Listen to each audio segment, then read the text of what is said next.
ಇವತ್ತಿನ ಈ ಒಂದು ಬಿಜೆಪಿಯ ಪಕ್ಷದ ನೇತೃತ್ವದಲ್ಲಿ ನೂತನವಾಗಿ ಕರ್ನಾಟಕ ರಾಜ್ಯದ ಲೋಕಸಭೆಗೆ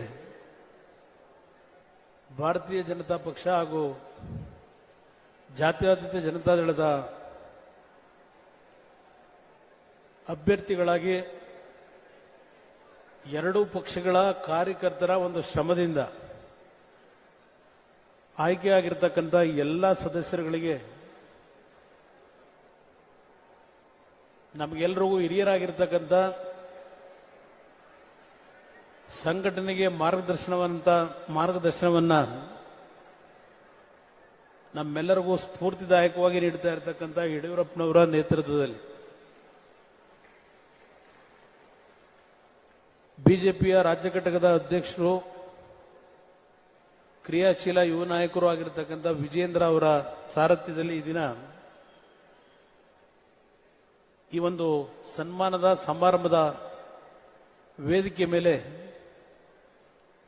ಕೇಂದ್ರ ಸರ್ಕಾರದ ಸಚಿವರುಗಳಾಗಿರ್ತಕ್ಕಂಥ ಸಹೋದ್ಯೋಗಿ ಮಿತ್ರರುಗಳಾಗಿರ್ತಕ್ಕಂಥ ಹಿರಿಯರು ಆಗಿರ್ತಕ್ಕಂಥ ನಮ್ಮ ಪ್ರಹ್ಲಾದ್ ಜೋಶಿ ಅವರು, ಸಹೋದರಿ ಶೋಭಾ ಕರಂದ್ಲಾಜೆ ಅವರು, ಸೋಮಣ್ಣ ಅವರು ಹಾಗೂ ಎಲ್ಲ ನೂತನವಾಗಿ ಆಯ್ಕೆಯಾಗಿರ್ತಕ್ಕಂಥ ಎಲ್ಲ ನನ್ನ ಸಹೋದ್ಯೋಗಿ ಸಂಸತ್ ಸದಸ್ಯರುಗಳು, ವೇದಿಕೆಯ ಮುಂಭಾಗದಲ್ಲಿ ಎರಡೂ ಪಕ್ಷಗಳ ಶಾಸಕ ಮಿತ್ರರು ಮತ್ತು ಮಾಜಿ ಶಾಸಕರುಗಳು ಮತ್ತು ಪಕ್ಷದ ನಿಷ್ಠಾವಂತ ಕಾರ್ಯಕರ್ತರ ಸಮ್ಮುಖದಲ್ಲಿ ಇವತ್ತಿನ ಈ ಒಂದು ಕಾರ್ಯಕ್ರಮ ಬಹುಶಃ ಸನ್ಮಾನದ ಕಾರ್ಯಕ್ರಮ. ಇದು ಸಾಂಕೇತಿಕವಾಗಿ ನಡೀತಾ ಇರತಕ್ಕಂಥ ಕಾರ್ಯಕ್ರಮ. ಇವತ್ತಿನ ಈ ಒಂದು ಮೈತ್ರಿಯ ಒಂದು ಹೊಂದಾಣಿಕೆ ಬಹುಶಃ ನಮ್ಮೆಲ್ಲರ ನಿರೀಕ್ಷೆ ಇದ್ದಂಥದ್ದು, ಬಹುಶಃ ನಿಮ್ಮ ನಿರೀಕ್ಷೆಗಳು ಇದ್ದಂಥದ್ದು. 26-27 ಸ್ಥಾನಗಳಲ್ಲಿ ನಾವು ಗೆಲ್ತೀವಿ ಅಂತಕ್ಕಂಥ ಒಂದು ವಿಶ್ವಾಸ ಇಟ್ಕೊಂಡಿದ್ವಿ.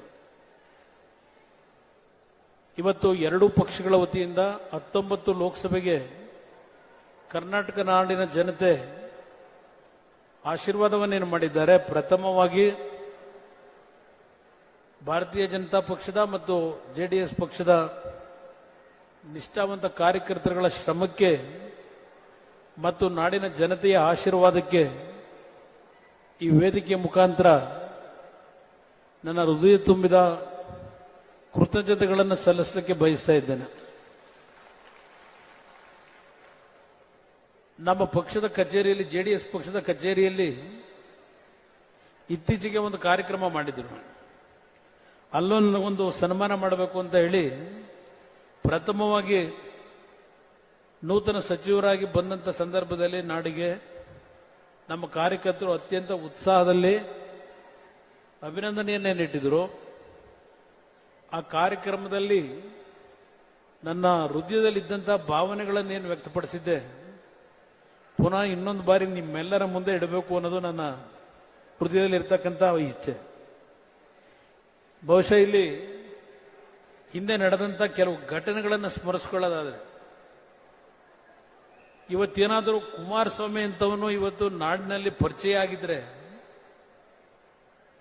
ಅದಕ್ಕೆ ಮೂಲ ಕಾರಣ 2006ರಲ್ಲಿ ಯಡಿಯೂರಪ್ಪನವರ ಜೊತೆಗೂಡಿ ಜಗದೀಶ್ ಶೆಟ್ಟರು ಇದ್ದಾರೆ ಇಲ್ಲಿ. ಅವತ್ತು ಬಿಜೆಪಿಯ ಮತ್ತು ಜೆಡಿಎಸ್ನ ಸರ್ಕಾರವನ್ನ ಏನು ರಚನೆ ಮಾಡೋದು. ನನಗಿಂತ ಹಿರಿಯರಿದ್ರು ಸನ್ಮಾನ್ಯ ಯಡಿಯೂರಪ್ಪನವರು ನನಗೆ ಮುಕ್ತವಾದಂಥ ಅವಕಾಶಗಳನ್ನು ಕೊಟ್ಟು ಎರಡೂ ಪಕ್ಷಗಳ ಜೊತೆಗೂಡಿ ಒಂದು ಅತ್ಯುತ್ತಮವಾದಂಥ ಸರ್ಕಾರವನ್ನು ನಡೆದಂಥದ್ದೇನಿದೆ, ಆ ಸಂದರ್ಭದಲ್ಲಿ ನಾಡಿನ ಜನತೆ ಈ ಒಂದು ಹೊಂದಾಣಿಕೆ ಶಾಶ್ವತವಾಗಿರಬೇಕು ಅಂತಕ್ಕಂಥದ್ದು ಬಯಸಿದ್ರು. ಆ ಒಂದು ಜನತೆಯ ಒಂದು ಭಾವನೆಗಳನ್ನು ನಾನು ಮುಂದುವರಿಸಬೇಕು ಅನ್ನೋದು ನನ್ನ ಸ್ವಂತ ಇಚ್ಛೆ ಇದ್ದಂಥದ್ದು. ಅಂತ ಒಂದು ಸಂದರ್ಭದಲ್ಲಿ ನಾನು ಅಧಿಕಾರ ಕೊಡಬೇಕಾದ್ರೆ ನನ್ನಿಂದ ಆದಂಥ ತಪ್ಪಲ್ಲ ಅದು. ಕೆಲವರು ಕುತಂತ್ರಗಳನ್ನ ನಡೆಸಿ ಅವತ್ತಿನ ಒಂದು ಅಧಿಕಾರ ಮುಂದುವರಿಯತಕ್ಕಂಥದ್ದಕ್ಕೆ ಕೆಲವು ಸಮಸ್ಯೆಗಳನ್ನೇ ಒಡ್ಡಿದ್ರು. ಅದರಿಂದ ಇವತ್ತು ಈ ರಾಜ್ಯದಲ್ಲಿ ಕಾಂಗ್ರೆಸ್ ಪಕ್ಷ ಉಳಿದಿದೆ. ಬಹುಶಃ ಅವತ್ತು ನಮ್ಮ ಎರಡೂ ಪಕ್ಷಗಳ ಹೊಂದಾಣಿಕೆ ಮುಂದುವರೆದಿದ್ರೆ ಕರ್ನಾಟಕದಲ್ಲಿ ಇಷ್ಟೊತ್ತಿಗೆ ಕಾಂಗ್ರೆಸ್ ಪಕ್ಷ ಸಂಪೂರ್ಣವಾಗಿ ನೆಲ ಕಟ್ತಾ ಇತ್ತು ಅನ್ನೋದು ನನ್ನ ಅಭಿಪ್ರಾಯ. ನಾನು ಇವತ್ತು ಸಾರ್ವಜನಿಕವಾಗಿ ಹೇಳ್ತೇನೆ, ಎಲ್ಲೇ ಹೋದ್ರು ನನಗೂ ಮತ್ತು ಬಿಜೆಪಿಯ ಶಾಸಕ ಮಿತ್ರರಿರ್ಬೋದು, ಬಿಜೆಪಿಯ ಕಾರ್ಯಕರ್ತರಿರ್ಬೋದು, 100ಕ್ಕೆ 99 ಭಾಗ ಅತ್ಯಂತ ವಿಶ್ವಾಸದಲ್ಲಿ ನಾವಿದ್ದೇವೆ ಅಂತಕ್ಕಂಥದ್ದನ್ನು ನಾನು ಎಲ್ಲ ಸಭೆಯಲ್ಲಿ ಹೇಳ್ತೇನೆ. 2018 ಸಭೆ ನಾನು ಮುಖ್ಯಮಂತ್ರಿ ಆಗಿದ್ದ ದಿನವನ್ನು ನೆನೆಸ್ಕೊಂಡೆ. ಮೊನ್ನೆ ದಿನ ಒಂದೇ ತಿಂಗಳಿಗೆ ನಾನು ನಮ್ಮ ಕಚೇರಿಯಲ್ಲಿ ಸನ್ಮಾನ ಮಾಡಿದ್ರು. ಆ ಸನ್ಮಾನ ಸಭೆಯಲ್ಲಿ ಅವತ್ತು ರಾಜ್ಯದ ಮುಖ್ಯಮಂತ್ರಿಯಾಗಿ ಕಣ್ಣಲ್ಲಿ ನೀರಾಗ್ತಕ್ಕಂಥ ಒಂದು ದೃಶ್ಯ ಬಹುಶಃ ತಾವುಗಳು ಇವತ್ತು ನೆನಪಿಸ್ಕೊತೀರಿ ಅಂತಕ್ಕಂಥದ್ದು ನನ್ನ ಅಭಿಪ್ರಾಯ. ಅವತ್ತು ನನಗೆ ನಡೆದಂತ ಘಟನೆಗಳೇನಿದೆ ಅವೆಲ್ಲ ಕೆಟ್ಟ ಘಟನೆಗಳು, ಕನಸುಗಳು ಅಂತಕ್ಕಂಥದ್ದು ನನ್ನ ಅಭಿಪ್ರಾಯ. ಒಳ್ಳೆಯ ಕೆಲಸವನ್ನ ಮಾಡ್ಲಿಕ್ಕೆ ಹೋದ್ರು ಮಾಡ್ಲಿಕ್ಕೆ ಆಗಲಿಲ್ಲ. ಅದೇ ನಾನು ಮತ್ತು ಯಡಿಯೂರಪ್ಪನವರು ಜೊತೆಗೂಡಿ ಕೆಲಸ ಮಾಡಿದಾಗ ರಾಜ್ಯದಲ್ಲಿ ಯಾವ ರೀತಿಯ ಒಂದು ಆಡಳಿತ ನಡೀತಾ ಇತ್ತು ನಿಮ್ಮೆಲ್ಲರ ಕಣ್ಣು ಮುಂದೆ ಇವತ್ತು ಇದೆ ಅಂತಕ್ಕಂಥದ್ದು ನನ್ನ ಅಭಿಪ್ರಾಯ. ಎರಡೂ ಪಕ್ಷಗಳ ಹೊಂದಾಣಿಕೆ ಏನಿದೆ ಇದು ನ್ಯಾಚುರಲ್ ಅಲಯನ್ಸ್ ಅಂತಕ್ಕಂಥದ್ದನ್ನ ಎಲ್ಲರೂ ಚರ್ಚೆ ಮಾಡ್ತಾರೆ. ಬಿಜೆಪಿ ಜೆಡಿಎಸ್ನ ಹೊಂದಾಣಿಕೆ. ಅದಕ್ಕೆ ಕಾರಣ ಬಹುಶಃ 1977 ನಾವೆಲ್ಲ ರಾಜಕಾರಣದಲ್ಲೇ ಇರಲಿಲ್ಲ. ಆ ಸನ್ಮಾನ ಸಭೆಯಲ್ಲಿ ಅವತ್ತು ರಾಜ್ಯದ ಮುಖ್ಯಮಂತ್ರಿಯಾಗಿ ಕಣ್ಣಲ್ಲಿ ನೀರಾಗ್ತಕ್ಕಂಥ ಒಂದು ದೃಶ್ಯ ಬಹುಶಃ ತಾವುಗಳು ಇವತ್ತು ನೆನಪಿಸ್ಕೊತೀರಿ ಅಂತಕ್ಕಂಥದ್ದು ನನ್ನ ಅಭಿಪ್ರಾಯ. ಅವತ್ತು ನನಗೆ ನಡೆದಂತ ಘಟನೆಗಳೇನಿದೆ ಅವೆಲ್ಲ ಕೆಟ್ಟ ಘಟನೆಗಳು, ಕನಸುಗಳು ಅಂತಕ್ಕಂಥದ್ದು ನನ್ನ ಅಭಿಪ್ರಾಯ. ಒಳ್ಳೆಯ ಕೆಲಸವನ್ನ ಮಾಡ್ಲಿಕ್ಕೆ ಹೋದ್ರು ಮಾಡ್ಲಿಕ್ಕೆ ಆಗಲಿಲ್ಲ. ಅದೇ ನಾನು ಮತ್ತು ಯಡಿಯೂರಪ್ಪನವರು ಜೊತೆಗೂಡಿ ಕೆಲಸ ಮಾಡಿದಾಗ ರಾಜ್ಯದಲ್ಲಿ ಯಾವ ರೀತಿಯ ಒಂದು ಆಡಳಿತ ನಡೀತಾ ಇತ್ತು ನಿಮ್ಮೆಲ್ಲರ ಕಣ್ಣು ಮುಂದೆ ಇವತ್ತು ಇದೆ ಅಂತಕ್ಕಂಥದ್ದು ನನ್ನ ಅಭಿಪ್ರಾಯ. ಎರಡೂ ಪಕ್ಷಗಳ ಹೊಂದಾಣಿಕೆ ಏನಿದೆ ಇದು ನ್ಯಾಚುರಲ್ ಅಲಯನ್ಸ್ ಅಂತಕ್ಕಂಥದ್ದನ್ನ ಎಲ್ಲರೂ ಚರ್ಚೆ ಮಾಡ್ತಾರೆ. ಬಿಜೆಪಿ ಜೆಡಿಎಸ್ನ ಹೊಂದಾಣಿಕೆ. ಅದಕ್ಕೆ ಕಾರಣ ಬಹುಶಃ 1977 ನಾವೆಲ್ಲ ರಾಜಕಾರಣದಲ್ಲೇ ಇರಲಿಲ್ಲ. 75ರ ಎಮರ್ಜೆನ್ಸಿಯ ಸಂದರ್ಭದಲ್ಲಿ ಎಲ್ಲಾ ಪಕ್ಷಗಳು ಜೊತೆಗೂಡಿ, ಭಾರತೀಯ ಜನಸಂಘ ಇರಬಹುದು, ಜನತಾ ಪಕ್ಷ ಇರಬಹುದು, ಆ ಸಂದರ್ಭದಲ್ಲಿ ಕಾಂಗ್ರೆಸ್ ಎಲ್ಲಾ ಪಕ್ಷಗಳು ಸೇರಿ ಒಂದು ಸರ್ಕಾರವನ್ನ ರಚನೆ ಮಾಡಿದ್ದೇನಿದೆ.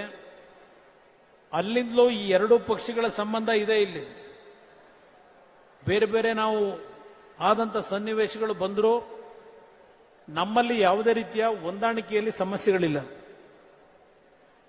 ಬಹುಶಃ 2018ರ ಚುನಾವಣೆಯಲ್ಲಿ ನಾನು ಅವತ್ತು ಸಹ ಬಿಜೆಪಿಯ ಜೊತೆನಲ್ಲೇ ಹೊಂದಾಣಿಕೆಯಾಗಿ ಸರ್ಕಾರ ಆಗಬೇಕು ಅಂತ ಇದ್ದವನು. ಆದರೆ ನಾನು ಈ ಸಭೆಯಲ್ಲಿ ಎಲ್ಲ ವಿಷಯಗಳನ್ನು ಚರ್ಚೆ ಮಾಡಲಿಕ್ಕೆ ಹೋಗಲ್ಲ. ಅದು ಏನೇನು ನಡೆದಿದೆ ಅವೆಲ್ಲ ಮುಗಿದೋಗಿರ್ತಕ್ಕಂಥ ಅಧ್ಯಾಯ.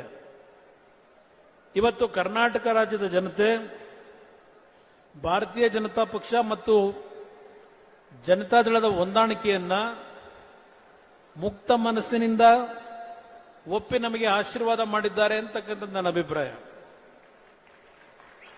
ಇವತ್ತು ದೇಶದಲ್ಲಿ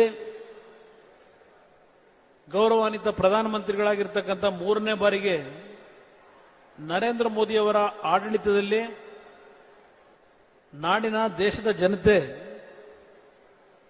ಈ ದೇಶಕ್ಕೆ ಒಂದು ಸುಭದ್ರವಾದಂಥ ಸರ್ಕಾರ ಮತ್ತು ಹಲವಾರು ಆರ್ಥಿಕ ಬದಲಾವಣೆಗಳನ್ನು ಜಾರಿಗೆ ತಂದು ಆತ್ಮನಿರ್ಭರ ಕಾರ್ಯಕ್ರಮದ ಮುಖಾಂತರ ದೇಶ ಇವತ್ತು ಸ್ವಾವಲಂಬಿಯಾಗಿ ವಿಶ್ವಕ್ಕೆ ಸರಿಸಾಟಿಯಾಗಿ ಇವತ್ತು ಈ ದೇಶ ಮುಂದುವರಿಬೇಕು ಅಂತಕ್ಕಂಥದ್ದು ದೇಶದ ಜನತೆಯ ಭಾವನೆಗಳೇನಿದೆ. ಆ ಹಿನ್ನೆಲೆಯಲ್ಲಿ ಇವತ್ತು ನರೇಂದ್ರ ಮೋದಿ ಅವರ ನಾಯಕತ್ವಕ್ಕೆ 3ನೇ ಬಾರಿಗೆ ಸರ್ಕಾರವನ್ನು ರಚನೆ ಮಾಡತಕ್ಕಂಥ ಒಂದು ಅವಕಾಶವನ್ನು ಕಲ್ಪಿಸಿದ್ದಾರೆ. ಬಹುಶಃ ಮೊನ್ನೆಯ ದಿನ ನಮ್ಮ ಕೇಂದ್ರದ ವಿದೇಶಾಂಗ ಸಚಿವರು ಈ ಸರ್ಕಾರ ರಚನೆ ಆದ ನಂತರ ಮೊದಲನೆಯ ಒಂದು G7 ಒಂದು ಕಾರ್ಯಕ್ರಮಕ್ಕೆ ಪ್ರಧಾನಮಂತ್ರಿಗಳು ಹೋದರು. ಇಲ್ಲಿ ಪ್ರಹ್ಲಾದ್ ಜೋಶಿ ಅವರು ಇದ್ದಾರೆ. ಅಲ್ಲಿ ಅವರಿಗೆ ಕೊಟ್ಟಂತ ಸ್ವಾಗತದ ಬಗ್ಗೆ ಇಟಲಿನಲ್ಲಿ ವಿದೇಶಾಂಗ ಸಚಿವರು ಚರ್ಚೆ ಮಾಡ್ತಾ ಇದ್ರು ನಮ್ಮೆಲ್ಲರ ಜೊತೆಯಲ್ಲಿ. ಅವರಿಗೆ ಯಾವ ರೀತಿಯ ಒಂದು ಗೌರವವನ್ನ ಅಲ್ಲಿಯ ಒಂದು ಇಟಲಿನಲ್ಲಿ ಬಂದಂತ ಹಲವಾರು ದೇಶಗಳ ಗಣ್ಯರು ಗೌರವವನ್ನು ಕೊಟ್ಟರು ಅಂತಕ್ಕಂಥ ಎಲ್ಲಾ ಮಾಹಿತಿಗಳನ್ನ ಚರ್ಚೆಯನ್ನು ಮಾಡ್ತಾರೆ. ಇವತ್ತು ವಿಶ್ವದಲ್ಲೇ ನರೇಂದ್ರ ಮೋದಿ ಅವರ ಬಗ್ಗೆ ಅತ್ಯುತ್ತಮವಾದಂತಹ ಒಂದು ವಿಶ್ವಾಸ ಭಾವನೆಗಳೇನಿದೆ, ಇವತ್ತು ನಾವೆಲ್ಲರೂ ಅವರ ಒಂದು ನಾಯಕತ್ವದಲ್ಲಿ ದೇಶದ ಒಂದು ಭದ್ರತೆ ಇರಬಹುದು, ಈ ದೇಶದಲ್ಲಿ ಒಂದು ಉತ್ತಮವಾದ ಆಡಳಿತವನ್ನು ತರತಕ್ಕಂಥ ನಿಟ್ಟಿನಲ್ಲಿ ನಮ್ಮೆಲ್ಲರ ಒಂದು ಸಹಕಾರವನ್ನ ನಾವೆಲ್ಲರೂ ನೀಡಬೇಕು ಅಂತಕ್ಕಂಥದ್ದು ನನ್ನ ಅಭಿಪ್ರಾಯ. ಇವತ್ತು ಕರ್ನಾಟಕದಲ್ಲಿ 19 ಸಂಸತ್ ಸದಸ್ಯರನ್ನ ನಾಡಿನ ಜನತೆಯನ್ನು ಆಶೀರ್ವಾದ ಮಾಡಿದ್ದಾರೆ. ಯಡಿಯೂರಪ್ಪನವರು ಮತ್ತು ದೇವೇಗೌಡರು ಈ ಒಂದು ವಯಸ್ಸಿನಲ್ಲೂ ಇಡೀ ರಾಜ್ಯದಾದ್ಯಂತ ದೇವೇಗೌಡರು 2 ಸಭೆಗೆ ಬಂದು ಒಂದು ಭಾಗ ತುಮಕೂರು ಚಿಕ್ಕಬಳ್ಳಾಪುರ ಭಾಗದಲ್ಲಿ ಬಂದಂತದ್ದಿರಬಹುದು. ಯಡಿಯೂರಪ್ಪನವರು ಇಡೀ ರಾಜ್ಯದಲ್ಲಿ ಪಕ್ಷದ ಅಭ್ಯರ್ಥಿಗಳ ಗೆಲುವಿಗೆ ಅವರ ಒಂದು ಪ್ರವಾಸ ಏನು ಮಾಡಿದ್ದಾರೆ. ಈ 82ನೇ ವಯಸ್ಸಿನಲ್ಲಿ ಅವರ ಒಂದು ಹೋರಾಟ ಏನಿದೆ, ನಿಮ್ಮೆಲ್ಲರ ಪರವಾಗಿ ಯಡಿಯೂರಪ್ಪನವರಿಗೂ ನಾನು ಅಭಿನಂದನೆಯನ್ನು ಸಲ್ಲಿಸಲಿಕ್ಕೆ ಬಯಸ್ತಾ ಇದ್ದೇನೆ.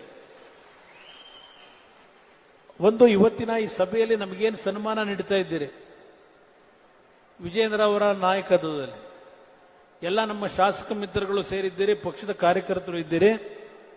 ಪ್ರಹ್ಲಾದ್ ಜೋಶಿ ಅವರು ಕೇಂದ್ರದಲ್ಲಿ ನಮಗಿಂತಲೂ ಹೆಚ್ಚಿನ ಅನುಭವವನ್ನು ಹೊಂದಿ ಕೇಂದ್ರ ಸರ್ಕಾರದ ಹಿರಿಯ ನಾಯಕರ ಜೊತೆ ಒಳ್ಳೆಯ ಉತ್ತಮವಾದ ಸಂಬಂಧಗಳನ್ನು ಇಟ್ಟುಕೊಂಡಿದ್ದಾರೆ. ಸದಾನಂದ ಗೌಡರು ಹಿರಿಯರಿದ್ದಾರೆ, ಜಗದೀಶ್ ಶೆಟ್ಟರು ಹಿರಿಯರಿದ್ದಾರೆ, ಶೋಭಾ ಕರಂದ್ಲಾಜೆ ಅವರು ಈಗಾಗಲೇ ಅನುಭವಗಳಾಗಿದೆ ಕೇಂದ್ರ ಸರ್ಕಾರದಲ್ಲಿ. ನಮ್ಮ ಮಂತ್ರಿ ಆಗದೇ ಇರಬಹುದು, ನಮ್ಮ ಬಾಗಲಕೋಟೆಯ ನಮ್ಮ ಹಳೆ ಸ್ನೇಹಿತರು ಗದ್ದಿಗೌಡರು ತುಂಬಾ ಅತ್ಯಂತ ಆತ್ಮೀಯರು ನಮಗೆ. ಅವರೆಲ್ಲರ ಒಂದು ಸೀನಿಯಾರಿಟಿ ಇದೆ. ನಮ್ಮ ಪಿ ಸಿ ಮೋಹನ್ ಸಹ ಈಗಾಗಲೇ 4 ಬಾರಿ ಆಯ್ಕೆ ಆಗಿದ್ದಾರೆ. ನಮ್ಮ ರಾಘವೇಂದ್ರ ಅವರು ಈ ವಯಸ್ಸಿನಲ್ಲೇ ಶಿವಮೊಗ್ಗದ ಜನತೆ ಅವ್ರನ್ನ 4ನೇ ಬಾರಿ ಆಯ್ಕೆ ಮಾಡಿದ್ದಾರೆ. ಇವತ್ತು ನಮ್ಮೆಲ್ಲರ ಒಂದು ತೀರ್ಮಾನಗಳು, ನಾವೆಲ್ಲ ಒಟ್ಟಾಗಿ ಒಂದು ಧ್ವನಿಯಾಗಿ ಒಂದು ಕಡೆ ರಾಷ್ಟ್ರದ ಅಭಿವೃದ್ಧಿ, ಮತ್ತೊಂದು ಕಡೆ ನಮ್ಮ ರಾಜ್ಯಕ್ಕೆ ಹಲವಾರು ರೀತಿಯ ನಿರೀಕ್ಷೆಗಳನ್ನು ಜನತೆ ಏನಿಟ್ಟಿದ್ದಾರೆ, ಆ ನಿರೀಕ್ಷೆಗಳನ್ನು ತರಲಿಕ್ಕೆ ಪ್ರಾಮಾಣಿಕವಾಗಿ ನಾವೆಲ್ಲರೂ ಜೊತೆಗೂಡಿ ನಾಡಿನ ಜನತೆಯ ಒಂದು ಋಣವನ್ನು ತೀರಿಸ್ತಕ್ಕಂಥ ಕೆಲಸವನ್ನು ಮಾಡಲಿಕ್ಕೆ ಮಾನಸಿಕವಾಗಿ ನಾವೇನು ಸಿದ್ಧವಾಗಿದ್ದೇವೆ. ಇವತ್ತು ಇಲ್ಲಿಯ ಜನತೆಯ ಒಂದು ನಾಡಿನ ಜನತೆಗೆ ನ್ಯಾಯಯುತವಾಗಿ ಏನು ನಿರೀಕ್ಷೆಗಳನ್ನು ನಾವು ಈಡೇರಿಸಬೇಕಾಗಿದೆ, ಅದೆಲ್ಲವನ್ನ ಪ್ರಧಾನಮಂತ್ರಿಗಳು ಮತ್ತು ಕೇಂದ್ರದ ಹಲವಾರು ಸಚಿವರ ಮನವೊಲಿಸಿ ಆ ಕಾರ್ಯಕ್ರಮಗಳನ್ನು ಜಾರಿಗೆ ತಂದಾಗ ಬಹುಶಃ ನಮ್ಮೆಲ್ಲರಿಗೂ ನಿಜವಾದಂತ ಸನ್ಮಾನ ಸಿಕ್ಕಿದಾಗೆ ಅಂತಕ್ಕಂಥದ್ದು, ಅದರಲ್ಲೇ ಅರ್ಥಪೂರ್ಣವಾದಂಥ ಸನ್ಮಾನ ದೊರಕುತ್ತದೆ ಅಂತಕ್ಕಂಥದ್ದು ನನ್ನ ಅಭಿಪ್ರಾಯ. ಪ್ರಾಮಾಣಿಕವಾಗಿ ನಾವು ನಾಡಿಗೆ ಬರಬೇಕಾದಂತ ನಮ್ಮ ಜನತೆಯ ಭಾವನೆಗಳಿಗೆ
பாரம்பரியமிக்க கைப்பக்குவமான சுத்தமான தரமான ருசியான கமகமக்கும் பிரியாணி சுவைத்து உண்ண Venus Ambur biryani Classic Family Restaurant.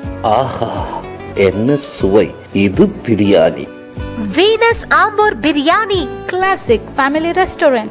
For all NCERT, CBSE textbooks, guides, PUC, ITI, BE textbooks, guides and classmate notes, and for all the types of stationery available only at Satya Bookstore, opposite to Karur Vaishya ATM, Aladamara Bemmal Nagar, KGF. For more details, contact 8073962145.